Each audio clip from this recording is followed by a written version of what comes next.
اعوذ باللہ من الشیطان الرجیم بسم اللہ الرحمن الرحیم اللہم انی اسألک علما نافعا ورزقا طیبا وعملا متقبلا آمین یا رب العالمین۔ سورہ النازعات کا ترجمہ آیت نمبر 27 سے شروع کرتے ہیں۔ کیا تم لوگوں کی تخلیق زیادہ سخت کام ہے یا آسمان کی؟ اللہ نے اس کو بنایا، اس کی چھت خوب اونچی اٹھائی، پھر اس کا توازن قائم کیا اور اس کی رات ڈھانکی اور اس کا دن نکالا۔ اس کے بعد زمین کو اس نے بچھایا، اس کے اندر سے اس کا پانی اور چارہ نکالا اور پہاڑ اس میں گاڑ دیے، سامان زیست کے طور پر تمہارے لیے اور تمہارے مویشیوں کے لیے۔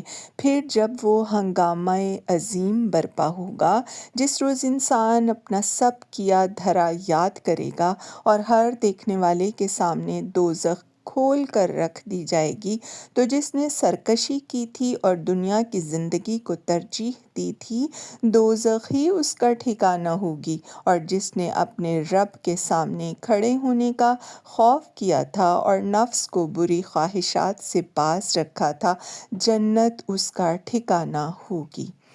یہ لوگ تم سے پوچھتے ہیں کہ آخر وہ گھڑی کب آ ٹھہرے گی؟ تمہارا کیا کام کہ اس کا وقت بتاؤ؟ اس کا علم تو اللہ پر ختم ہے۔ جو تم صرف خبردار کرنے والے ہو ہر اس شخص کو جو اس کا خوف کرے۔ جس روز یہ لوگ اسے دیکھ لیں گے تو انہیں یوں محسوس ہوگا کہ دنیا میں یا حالت موت میں یہ بس ایک دن کے پچھلے پہر یا اگلے پہر تک ٹھہرے ہیں۔ صدق اللہ العظیم وآخر دعوانا ان الحمد للہ رب العالمین۔ اللہم انی اسألک بانی اشہد انک انت اللہ لا الہ الا انت الاحد الصمد الذی لم یلد ولم یولد ولم یکن لہ کفوا احد۔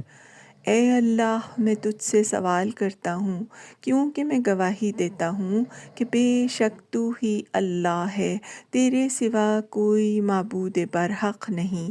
تو اکیلا ہے، بے نیاز ہے، جس سے نہ کوئی پیدا ہوا اور نہ ہی وہ کسی سے پیدا ہوا اور نہ اس کا کوئی ہمسر ہے۔